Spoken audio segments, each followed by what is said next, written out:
friends, how are you? I hope you all are fine and welcome back to my channel MES Creative Group. Today in this video I will cover how to use construction line command with horizontal, vertical, angle, bisect and offset, and how to use ray command, how to use divide command and how to use measure command. तो start करते हैं अपनी command. सबसे पहले मैं आपको बताऊंगा construction line की शॉर्ट फॉर्म है एक्स लाइन। जैसे ही हम एक्स लाइन लिख के एंटर करेंगे तो वो कंस्ट्रक्शन लाइन है जो वो हमारी एक्सेस हो जाएगी। तो जैसे ही हमने कंस्ट्रक्शन लाइन की कमांड को एक्सेस किया और वो पूछ रहा है स्पेसिफाई अ पॉइंट, तो जैसे ही मैंने पॉइंट क्लिक किया तो उसने एक लाइन लगा दी है जो हमारी ड्राइंग शीट से काफ़ी बाहर जा रही है। तो जो कंस्ट्रक्शन लाइन होती है वो इनफाइनाइट रेंज तक होती है, जो हमारी ड्राइंग शीट के बाहर जाती है। हम किसी भी डायरेक्शन में वो कंस्ट्रक्शन लाइन ड्रा कर सकते हैं। फॉर एग्जांपल हम ऑर्थो की कमांड यूज़ कर रहे हैं F8 से, तो हमें हॉरिजेंटल चाहिए तो हॉरिजेंटल करेंगे और अगर वर्टिकल चाहिए तो वर्टिकल कर दें। बेसिकली ये लाइन है जो हमारी एक्स वाई कोऑर्डिनेट्स की तरह होती है, जो इनफाइनाइट रेंज तक जाती है। तो अब मैं आपको कंस्ट्रक्शन लाइन की कुछ और बताता हूँ। तो अब मैं बताता हूँ कि कंस्ट्रक्शन लाइन जैसे ही आप एक्सेस करेंगे तो नीचे काफ़ी सारे उन्होंने लिखा होगा। सबसे पहले लिखा था हॉरिजेंटल, फिर वर्टिकल, फिर एंगल है, फिर बाइसेक्ट है, फिर ऑफसेट है। तो सबसे पहले हम चाह रहे हैं कि हॉरिजेंटल लाइन लगाएं। फॉर एग्जांपल हमें चाहिए हॉरिजेंटल, तो जैसे वो पूछ रहा है स्पेसिफाई फर्स्ट पॉइंट, मैंने फर्स्ट पॉइंट क्लिक किया। अगर तो हम और दो यूज़ कर रहे हैं तो वो डायरेक्ट हॉरिजेंटल लगा देगा। जैसे मैंने ये वाली हॉरिजेंटल लगाई और एस्केप कर दिया। और इसी तरह जैसे कंस्ट्रक्शन लाइन आप चाह रहे हैं कि वर्टिकल लगानी है, तो आपको जैसे ही वो स्पेसिफाई फर्स्ट पॉइंट और उसके बाद आप वर्टिकल पे क्लिक करेंगे तो वो खुद ब खुद वर्टिकल ही लगेगी, दूसरी साइड को नहीं जाएगी लाइन को। तो आप जहाँ चाह रहे हैं वहाँ पे आप वर्टिकल लाइन लगा सकते हैं। इसी तरह आप ये कमांड उस वक्त तक रन रहेगी जब तक हम इसे एग्जिट नहीं करेंगे या इसके बटन से नहीं करेंगे। तो मैं आपको मज़ीद बताता हूँ कि ये किस तरह यूज़ करनी है। अभी मैं इसको डिलीट करता हूँ। तो फॉर एग्ज़ाम्पल मैं एक रेक्टेंगल इधर ड्रा करता हूँ। जैसे मैंने ये रेक्टेंगल ड्रा की, फॉर एग्ज़ाम्पल मुझे इसके सेंटर में एक सर्कल ड्रा करना है। तो फर्स्ट ऑफ ऑल जो कंस्ट्रक्शन लाइन मुझे हॉरिजेंटल पे चाहिए, तो सबसे पहले मैं कंस्ट्रक्शन लाइन को एक्सेस करके, या तो आप यहाँ से ड्रा पैनल से एक्सेस कर सकते हैं या फिर एक्स लाइन लिख के भी एक्सेस कर सकते हैं। तो मैं नीचे हॉरिजेंटल पे क्लिक करूँगा और जैसे ही इस पॉइंट का मिड पॉइंट जो इस लाइन का, तो अगर आप ऑब्जेक्ट ट्रैकिंग नहीं ऑन तो आप उसे ऑन कर सकते हैं। तो आप उसे यहाँ से ऑन कर सकते हैं, यहाँ से। ओ स्नैप इसकी शॉर्ट फॉर्म है, या F3 आप दबा के इसको डायरेक्ट एक्सेस कर सकते हैं। तो अब हमें वर्टिकल लाइन चाहिए ताकि हम इसका मिड पॉइंट जो डिफाइन कर सकें। जैसे मैं इधर से कंस्ट्रक्शन लाइन दोबारा लेता हूँ तो नीचे हमें वर्टिकल पे क्लिक करना होगा। जैसे ही वर्टिकल पर क्लिक करेंगे तो इसके मिड पॉइंट जहाँ पे ट्राइंगल सी मार रही है वहाँ पे हम सेलेक्ट करेंगे और आप देखेंगे कि हमारा जो रेक्टेंगल का मिड पॉइंट है वो हमें मिल चुका है। आप देख सकते हैं। अभी मैं आपको सर्कल लगा के दिखाता हूँ इसके मिड में। तो जैसे ही इस मिड पॉइंट पे मैंने सर्कल लगाया तो आप देखेंगे कि जो एग्जैक्टली हमारी साइड को टच करेगा, देख सकते हैं आप। तो इसी तरह हम जो कंस्ट्रक्शन लाइन है और तरीक़ों से इस्तेमाल कर सकते हैं। फॉर एग्जांपल कंस्ट्रक्शन लाइन देखें, अब हॉरिजॉन्टल के बाद उन्होंने लिखा है एंगल पे। तो जैसे ही आप एंगल के ऊपर क्लिक करेंगे तो वो आपसे ऑफसेट जो एंगल है एक्स लाइन का वो पूछेगा। जैसे मैं फॉर एग्जांपल इसका एंगल 45 डिग्री बता रहा, तो अब वो हमारी कंस्ट्रक्शन लाइन है जो हमारे एक्स एक्सिस और वाई एक्सिस से उसने 45 का एंगल बना दिया। जैसे फॉर एग्जांपल मुझे यहाँ से एंगल चाहिए तो मैं यहाँ पे लगा दूंगा, और मुझे एक एंगल यहाँ से चाहिए तो मैं यहाँ से लगा दूंगा, और इसी तरह तीसरा एंगल मुझे यहाँ से चाहिए तो मैं यहाँ से लगा दूंगा और एस्केप कर दूंगा। और इसी तरह हम जो अपनी कंस्ट्रक्शन लाइन को और तरीक़ों से इस्तेमाल कर सकते हैं। नीचे उसने लिखा है बाइसेक्ट। तो बाइसेक्ट के लिए हमें एक लाइन यहाँ पे चाहिए वर्टिकल। जैसे मैं यहाँ पे सबसे पहले वर्टिकल लाइन लगा रहा हूँ इस पॉइंट पे। तो और इसी तरह मैं एक्स रे की कमांड दोबारा लेता हूँ। तो इसी तरह मैं एक्स लाइन ये कमांड दोबारा ले रहा हूँ। तो अब वो पूछ रहा है बाइसेक्ट। जैसे मैं बाइसेक्ट पे क्लिक करूँगा तो वो पूछेगा simplify the angle vertex point. तो वो पॉइंट मैं यहाँ पे सिलेक्ट कर रहा हूँ और अब वो पूछेगा मुझे नियरेस्ट पॉइंट, कोई भी जहाँ से आप एंगल स्टार्ट करना चाह रहे हैं उस लाइन का। मैं ये क्लिक कर रहा हूँ और अब आप देख सकते हैं कि जो दूसरा पॉइंट मैं यहाँ पे सिलेक्ट कर रहा हूँ, आप देखेंगे कि जो हमारी कंस्ट्रक्शन लाइन ड्रा हुई है वो इन दो कंस्ट्रक्शन लाइन के बिल्कुल मिड पॉइंट में से ड्रा हुई है।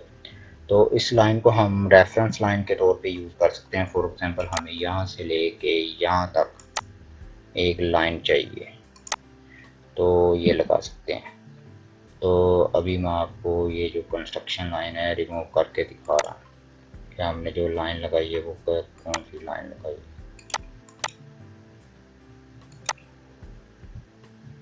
ये देखें, हमने कंस्ट्रक्शन लाइन की जो कमांड है वो रेफरेंस के तौर पे यूज़ करके ये लाइन लगा ली है। तो इसी तरह जो हमारी कंस्ट्रक्शन लाइन है उसे हम ऑफसेट के तौर पे भी यूज़ कर सकते हैं। फॉर एग्जांपल हमें इस लाइन से किस साइड पे कितने डिस्टेंस पे ऑफसेट चाहिए। फॉर एग्जांपल वो पूछ रहा है, जैसे मैंने ऑफसेट पे क्लिक किया और अब वो पूछ रहा है specify offset distance. For example मुझे 10 चाहिए तो मैंने एंटर किया और अब वो पूछ रहा है लाइन और ऑब्जेक्ट जिससे हमें ऑफसेट चाहिए। फॉर एग्जांपल ये इस साइड पे और इसी तरह ये इस साइड पे। तो आप देख सकते हैं हमारी construction line as a reference line के तौर पे दोनों साइडों के ऑफसेट हमें लाइन लगा दी है। तो इसी तरह मैं आपको बताऊंगा कि जो हमारी अगली लाइन है उसका नाम है रे। कंस्ट्रक्शन लाइन होती है जो वो हमारी शीट के दोनों तरफ जाती है और जो रे की लाइन है वो सिर्फ जहाँ से स्टार्ट होती है और उससे आगे की तरफ जाती है। अभी मैं आपको दिखाता हूँ। ये जैसे मैंने रे की कमांड को रन किया और अब वो मुझे स्पेसिफाई स्टार्ट पॉइंट, जैसे मैंने ये स्टार्ट पॉइंट दिया तो आप देखेंगे कि ये लाइन इससे आगे आगे ही लगी है, बिल्कुल पीछे नहीं लगी। तो इससे हम इस तरह यूज़ कर सकते हैं रेफरेंस लाइन। आप कोई भी लाइन लगा के यूज़ कर सकते हैं। तो इसी तरह इसकी अगली कमांड है वो है मल्टीपल पॉइंट्स। तो इस कमांड को मैं समझाता हूँ इसका फ़ायदा क्या होता है आपको। तो जैसे मैं ये बाकी तमाम कमांड वो डिलीट कर रहा हूँ और अब मैं आपको बताऊंगा कि मल्टीपल पॉइंट्स की जो कमांड है वो कैसे यूज़ की जाती है। तो जैसे ही मैंने मल्टीपल पॉइंट्स की कमांड को एक्सेस किया तो अब वो पूछ रहा है specify point, first point, second point, third point, fourth point, fifth point.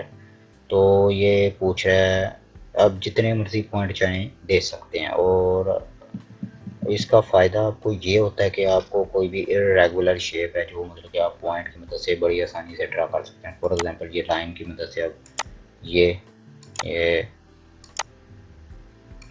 ये शेप हमें बड़ी आसानी से मिल जाएगी। तो अगर चाहें कि आप ये पॉइंट का जो हमारी शेप है ये चेंज करनी हो तो उसके लिए कमांड यूज़ होती है DDP टाइप।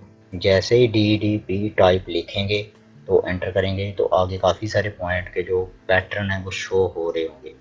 तो फॉर एग्जांपल मैं ये वाला सेट करता हूँ तो ओके करता हूँ तो देखेंगे कि जो हमारे पॉइंट का वो शेप है वो चेंज हो चुकी है। इसी तरह फिर दोबारा करते हैं DDPTYPE। तो जैसे ही देखेंगे कि आपको पॉइंट अगर हाइड करने हैं तो वो भी कर सकते हैं। यहाँ पे जैसे ही आप क्लिक करेंगे तो ये पॉइंट हाइड हो जाएंगे लेकिन ये ड्राइंग शीट के अंदर मौजूद रहेंगे।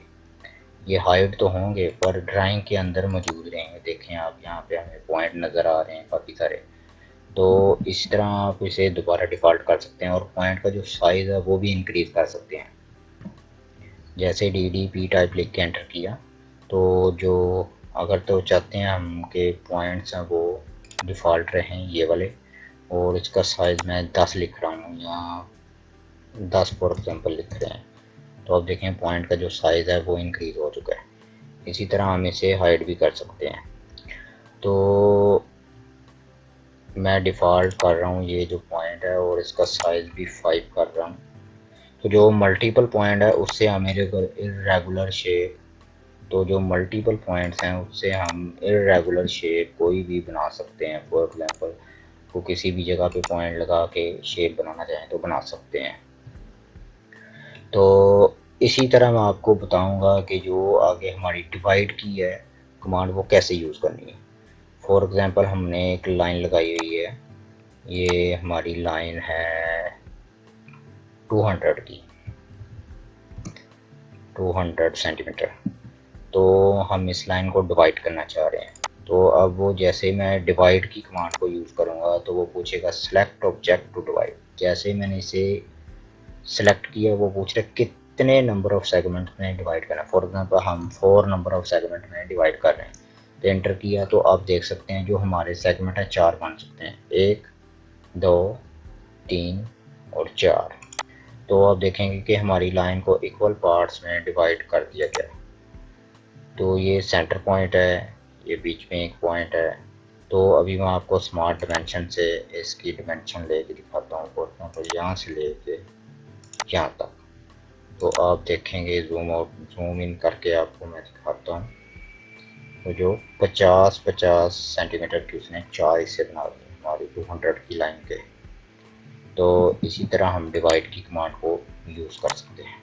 तो इसी तरह हम अपनी मेजर की कमांड को यूज़ कर सकते हैं। फॉर एग्जांपल मैं लाइन लगा रहा हूँ 200 की, तो मुझे चाहिए कि इक्वल पार्ट्स में इसके सेगमेंट चाहिए। फॉर एग्जांपल मैं इधर 70 के पार्ट्स बनाता हूँ। तो जैसे ही मैंने मेजर की कमांड एक्सेस की तो वो पूछ रहा है सेलेक्ट ऑब्जेक्ट, ऑब्जेक्ट सेलेक्ट किया। अब वो पूछ रहा है specify the length of segment, मैं 70 की बना रहा हूँ। तो आप देखेंगे कि जो सेगमेंट बने हैं ये भी 70 का, ये भी 70 का, आगे जो लेंथ कम है उसने छोड़ दी है। तो आप देखेंगे कि इसने जो हमारी लाइन के सेगमेंट बनाए हैं ये भी 70 का होगा, ये भी 70 का होगा, और ये जो 60 रह गया उसने छोड़ दिया आगे, उसका सेगमेंट नहीं बनाया क्योंकि हमने 70 दिया था। तो इस तरह मैं आपको स्मार्ट डिमेंशन से इसकी डिमेंशन करके दिखाता हूँ। जैसे फर्स्ट पॉइंट, सेकंड पॉइंट, तो आप देखेंगे कि इसकी लेंथ जो है वो 70 ही होगी।